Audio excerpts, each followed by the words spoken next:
Hi, everybody. It's Tiffany T here. Thank you so much for tuning in. And we have the privilege of interviewing Mike Kawula today for our Inspiring People Doing Amazing Things in Life.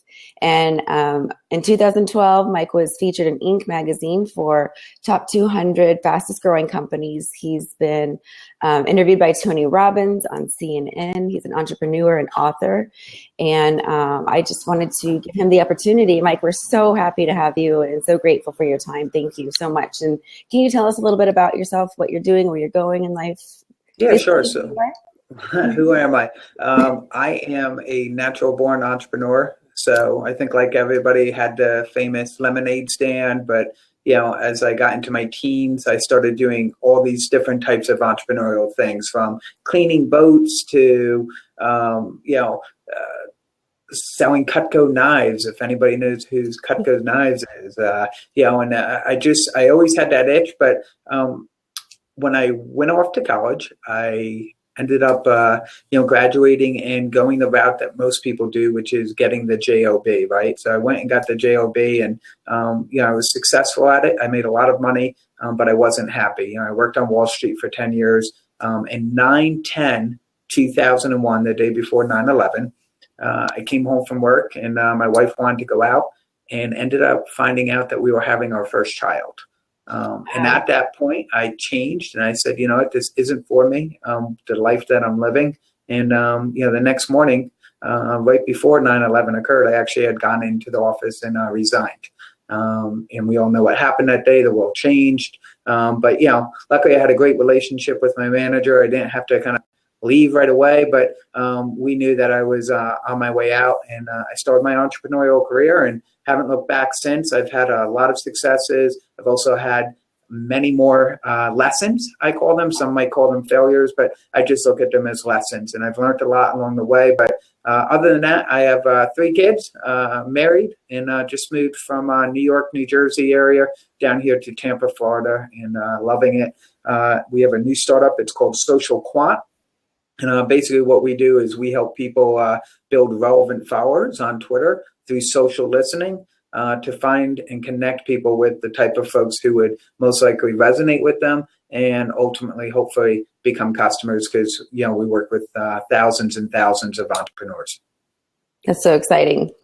That's pretty cool. So having a good time. It's quite an amazing background story you have there, Mike. Everything from working on Wall Street to your last day being, essentially when you resigned on September 11th. And it just seems like so much has come together for you. It seems like you have some type of path that, not to say you were destined for it, but that since you left your job and you started this entrepreneurial journey, a lot of cool things just seem like they're happening. Social Quant, we've done a lot of research, background research. We've seen you got an absolutely incredible press. So we're really excited to hear more about that. Today we want to focus a little bit more on you and what's driving you and Social Quant and everything you do, what's inspiring you. And so the first question we have for you today, Mike, is what is your idea or perception of happiness? It's doing what you want, and not what somebody else wants of you, right? So there's always ethically what's right and what's wrong, right? And we all have responsibilities in life.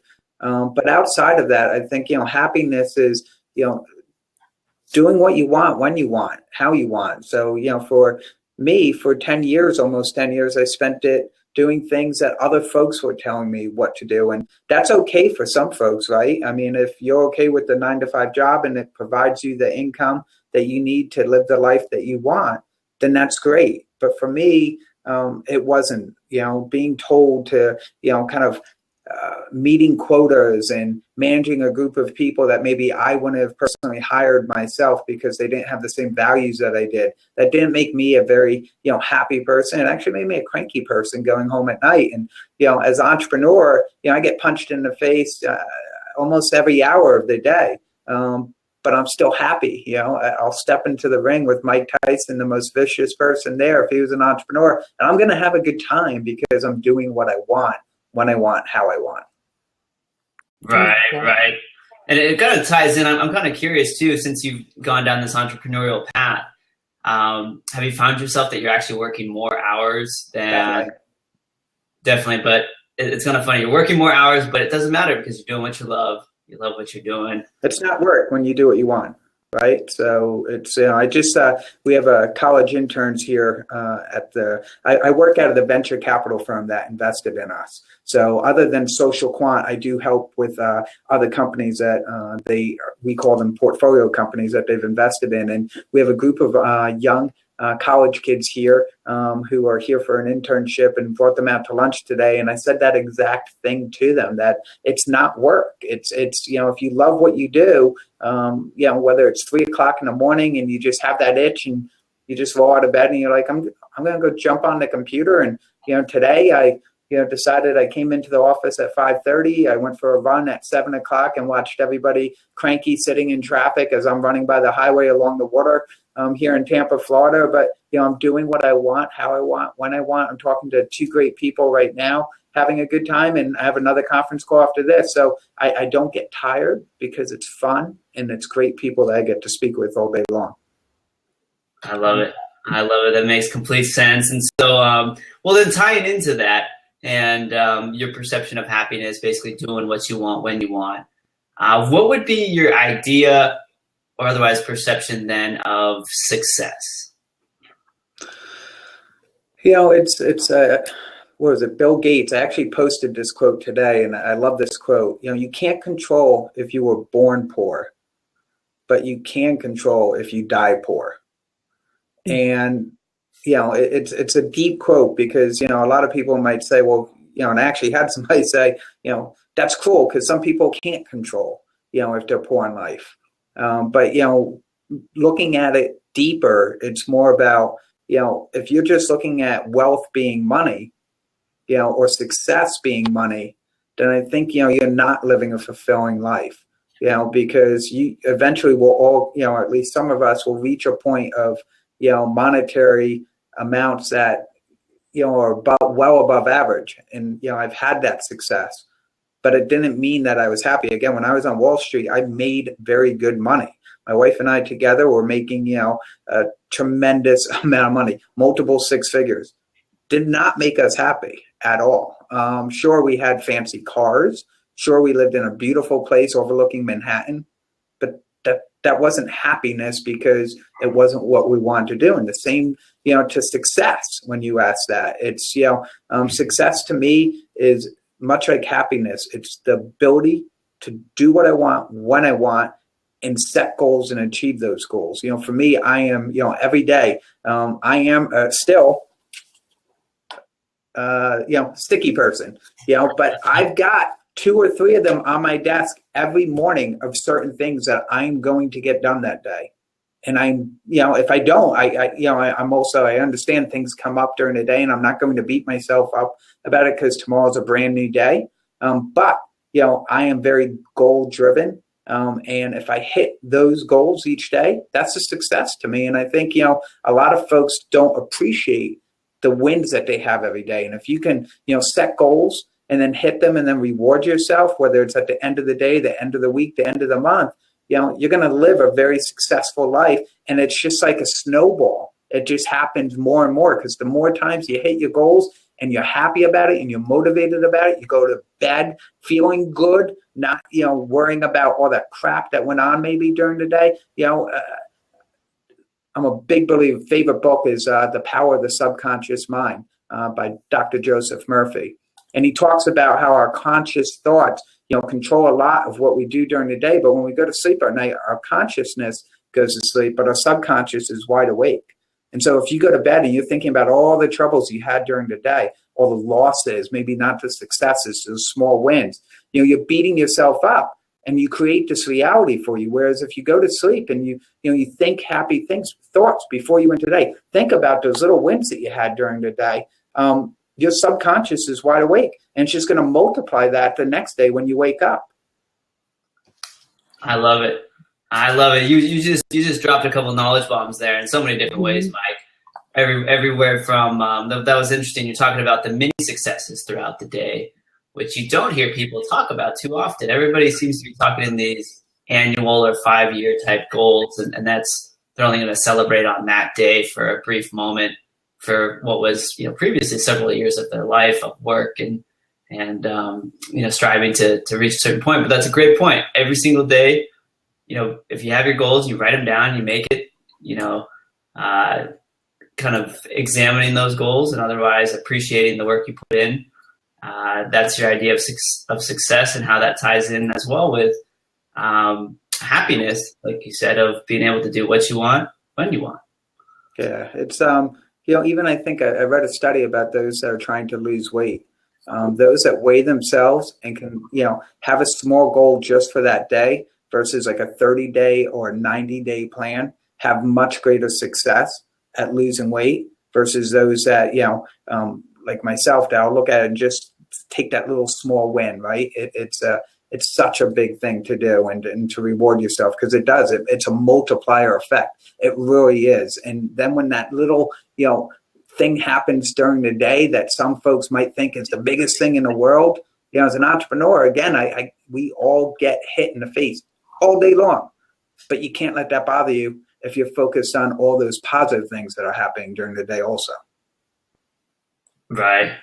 So it seems like you're a big guy on mindset and focus. 100%. Positivity. 100%. It's I think we can make or break ourselves depending upon the way we think and talk to ourselves.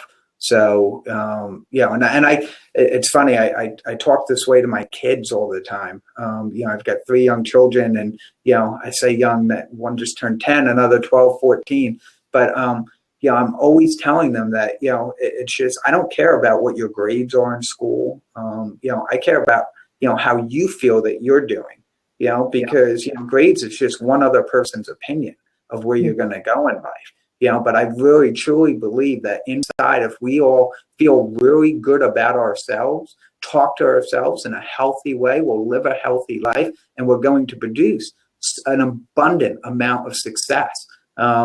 Regardless, but again, if we talk to ourselves in negative ways all day long, the outcome is not good. I mean, that's what leads to alcoholism, drug use, abuse. Put that to the side. Talk to yourself in a positive way. Feel good about yourself.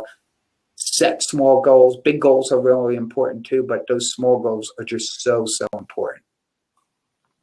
I love that you think, which I totally agree with you, and I've said this for years and years, that there's no such thing as failure. It's only feedback in life. Like, do you know what I mean? Like it's like a 100%. Yeah, you learn from the so-called failures and whatever, which I don't see things as failures, just feedback. As long as you learn from it. Absolutely. Lessons. That's right. Well, then, all right. Well, perfect. Well, let's jump onto this next little topic real quick here is, so Mike, what would you say is the most profound thing or experience in life? If there's a concept or otherwise concept, an experience, a moment that you live your life by, or otherwise to kind of summarize life, something very, very profound and meaningful to you. Yeah, it's funny. When I was younger, I wrote a poem when I was in elementary school, and it was published in our local newspaper, and it was called "The Land of Make Believe." And I grew up in a very wealthy town, but I noticed. Am I getting feedback? Yeah, I can hear you fine. Can you? How about now? Can you hear me fine? Awesome. So anyway, I wrote it. It was called "The Land of Make Believe," and the reason I wrote it is that I saw a lot of folks in this town. They would turn 17 years old, and their parents would buy them a Mercedes, a BMW, or a Porsche. But then I'd look at their brothers and sisters, and I would see that some of them who had graduated high school or college already, and were supposed to be in the real world, was still living at home, dependent on mom and dad. And to me, that was just, it just wasn't real. It wasn't like, they were living their own life. Now, my family had a lot of money also, but my father used to always tell me growing up that that's his money, and that in the future, I'll have to go out and create my own money or whatever will make me happy in life.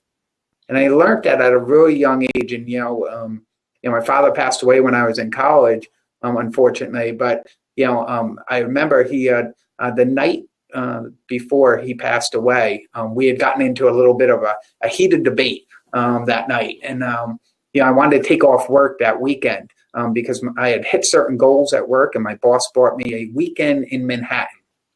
And my father had said, well, it's your weekend to work and cover the office for your boss. That's why he hired you. And I said, yeah, but he bought me this reward, this gift. My father said, it doesn't matter. That's just, you have a responsibility. Tell him to do it a different weekend. Anyway, we battled back and forth. I didn't quite understand it at the time. I was, young, 19 years old. And I went back to my office that night. I was selling insurance for Allstate Insurance, and I was going to close up the office. And I went out with friends afterwards, was very upset. Had gotten home that night. It was maybe like 12 o'clock at night. And on my desk was a note from my dad, and it said, it was an Abraham Lincoln quote, good things come to those who wait, but only those things left over by those who hustle. And that quote, it was a sad night for me because, 3 o'clock in the morning, my mom came rushing in and my father had died of a heart attack. But that was the last message that he had left me. And so, to me, my whole life, it's always just been about, creating everything that I want. Nobody else. I'm nobody else. I don't blame anything on anybody else. Things happen during the day. I take fault for it, but I'm not going to let it beat me up either.